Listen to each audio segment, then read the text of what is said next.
ఈరోజు అయితే మనం పెన్నా బద్వేల్కి అయితే పోబోతున్నాం. చూద్దాం వాటర్ అనేది ఎలా ఫ్లో అవుతుంది అనేది. మన లొకేషన్ అయితే ప్రెసెంట్ మనం అయితే గూడూరు నుంచి బయలుదేరాం. ఇక్కడ నుంచి గూడూరులో సగం దూరం వచ్చేసాం. మనం అయితే పొదలపూర్ రూట్ లో ఉన్నాము. ఇటు నుంచి స్ట్రైట్ గా అంటే 44 కిలోమీటర్స్ వెళ్ళాలంట. దాని తర్వాత ఒక 4 to 5 కిలోమీటర్స్ లోపల ఆ లొకేషన్ అనేది ఉంటుంది. మనమైతే ప్రతిదీ చూసి చేసి వెళ్దాం. Thank you. స్టార్ట్ అవుతుంది. మనకైతే ఇక్కడ రూట్స్ చూడొచ్చు. ఇక్కడ నుంచి అయితే మనం రైట్ తీసుకోవాలి. దాని ఎంట్రన్స్లో అయితే గుడి అయితే ఉంటుంది.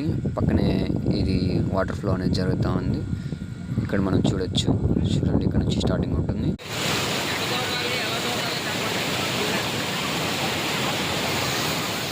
కూర్చో కూర్చో కూర్చో. ఇప్పుడైతే మనం ఎంత కష్టపడి వచ్చామంటే ఎన్ని కిలోమీటరా 90 కిలోమీటర్లు గూడూరు నుంచి ఇక్కడికి వచ్చాము. ఎందుకంటే ఇప్పుడే చూడడానికి, కానీ ఇక్కడైతే దోలు తిరిపింది. వాటర్ అయితే తక్కువ ఉన్నాయి. అటు సైడ్ దూకితే బాగుంటది. దూకేద్దామా? పదండి దూకదాం. పడతామరా ఇదండి. నేడు మేము వచ్చాము కలిసి. ఇది వాటర్ ఫ్లో. ఇక్కడైతే మునవుతున్నారు. లోతైతే లేనట్టుంది. చూద్దాం లోపలికి వెళ్దాం.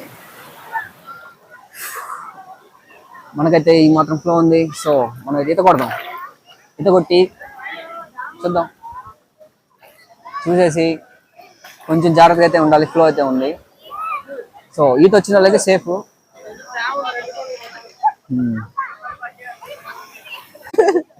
రండి. ఈ తాడైతే యూజ్ చేసి అందరు ఈత కొడుతున్నారు. ఈత వచ్చినా కొంతమంది వేస్ట్, కాపాడలేరు, ఏం చేయలేరు. రారా, ఇక్కడికన్నా రారా. తెలుస్తుంది ఎవరికి రాదు. ఇప్పుడైతే చూడండి, 6 ప్యాక్ చూపిస్తున్నాడు. లేకున్నా కానీ చూపించడమే ఆర్ట్. బట్ ఇటు ప్రతిసారి 6 ప్యాక్ చూసి ఏదో ఒక అమ్మాయి పడదు అని ఆలోచనతో ప్రతిసారి షర్ట్ తీసి రారా. పెట్టలేరా.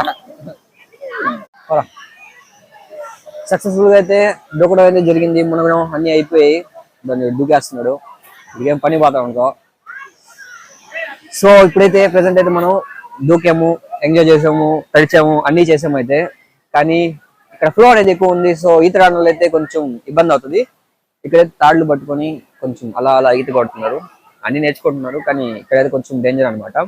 అటు సైడ్ అయితే వాటర్ ఫ్లో అనేది కొంచెం హెవీగానే ఉంది. పర్వాలేదు.